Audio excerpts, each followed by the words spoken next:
जम्मू कश्मीर के राजौरी में आतंकी हमले को लेकर बड़ा खुलासा हुआ है और सूत्रों के हवाले से खबर यह है कि पीओके के कोटली में रची गई थी हमले की यह साजिश। लश्कर कमांडर साजिद ने हमले की साजिश को रचा। सीमा पार से 2 आतंकियों के गुट भारत में दाखिल हुए। 10 से 12 आतंकियों को 2 गुटों में दाखिल करवाया गया। राजौरी में इस वक्त सेना का सर्च ऑपरेशन जारी है। 100 घंटे से ऑपरेशन त्रिनेत्र चल रहा है। कंडी इलाके के जंगलों में आतंकियों के छिपे होने की जानकारी मिली है और आतंकियों के छिपने के पुख्ता सुराग मिले हैं। अब सेना इन आतंकियों के बेहद करीब पहुंच रही है। लेकिन बड़ी जानकारी जो मिल रही है कि राजौरी हमले को लेकर पीओके का कनेक्शन सामने आ रहा है। जांच एजेंसियों को इसे लेकर इनपुट मिला है। दूसरी तरफ ऑपरेशन त्रिनेत्र के 100 घंटे पूरे हो गए हैं।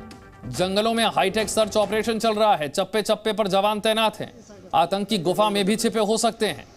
बड़ा खुलासा यह है कि यह हमला लश्कर की ही साजिश का नतीजा था। आतंकियों के 2 गुट भारत में एंटर करवाए गए और फिर इन 2 गुट जो कि भारत में दाखिल हुए, इनसे इस हमले को अंजाम दिलवाया गया। 3 मई से यहां पर सर्च ऑपरेशन चल रहा है। फिलहाल पूरे इलाके में इंटरनेट सेवा को बंद कर दिया गया है। शुक्रवार को सेना के 5 वीर जवान यहां शहीद हुए। सूत्र बता रहे हैं कि आतंकी जंगल में छिपे हो सकते हैं, इसीलिए इन तक पहुंचना मुश्किल हो रहा है। पुंछ में सेना के ट्रक पर हुए हमले में भी आतंकी शामिल थे। राजौरी में ऑपरेशन अभी जारी है। ऑपरेशन त्रिनेत्र इसे नाम दिया गया। मनीष और जानकारी के साथ हमारे साथ है मनीष।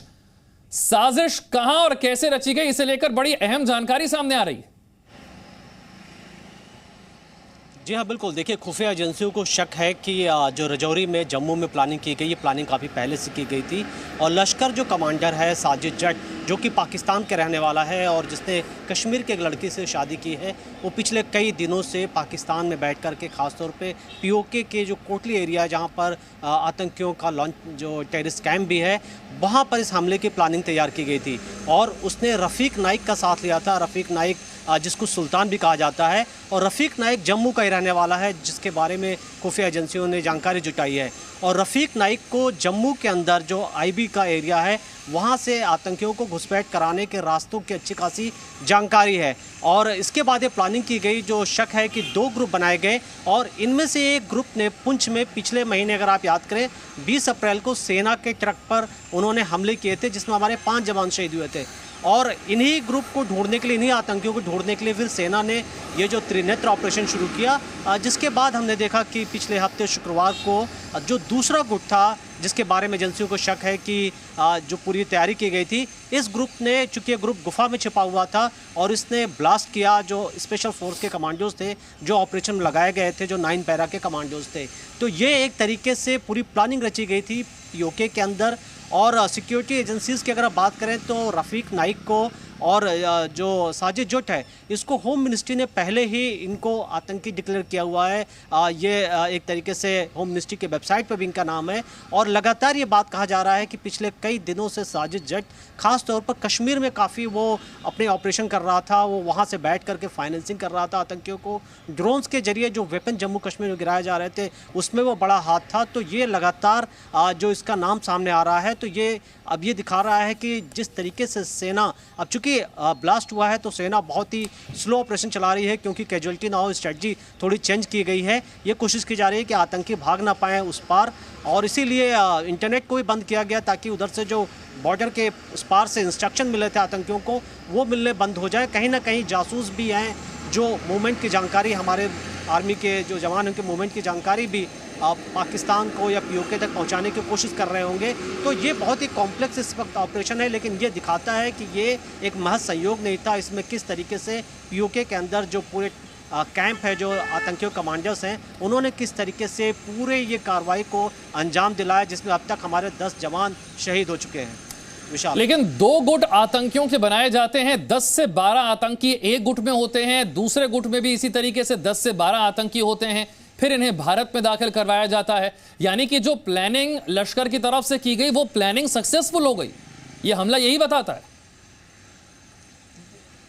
जी हाँ, बिल्कुल। देखिए, 2 ग्रुप बनाए गए, दोनों ग्रुप मिला के 12 आतंकियों के बारे में जानकारी आ रही है। जो पुंछ में जिससे सेना के ट्रक पर हमले किए थे, उसमें 5 आतंकियों के शामिल होने का शक है, जिसमें 2 पाकिस्तानी आतंकी हैं। ये इनपुट मिले हुए हैं।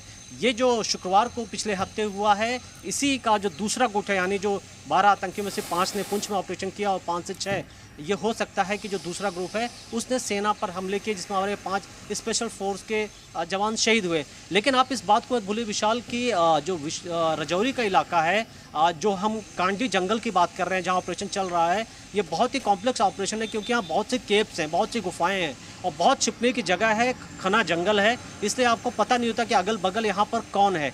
और आतंकियों ने डायरेक्ट कोई मुकाबला नहीं किया, यहाँ उन्होंने आईडी जैसी कोई चीज़ लगाई थी, जिसका ब्लास्ट ब्लास्ट हुआ और हमारे जवान जो स्पेशल फोर्स के जवान शहीद हुए हैं। तो ऐसी स्थिति में ऑब्वियस है कि दोबारा एनालिसिस की जरूरत पड़ रही है, दोबारा ऑपरेशन की स्ट्रेटजी को चेंज करने की। लेकिन मनीष, जैसा कि आप बता रहे हैं कि इलाका काफी मुश्किल है सेना के लिए, अगर देखा जाए सर्च ऑपरेशन चलाने के लिए, तो क्या बिना किसी स्थानीय व्यक्ति की मदद के आतंकियों के लिए इस ऑपरेशन को अंजाम देना या फिर इतने समय तक छुपे रहना क्या आसान है, क्या मुमकिन है?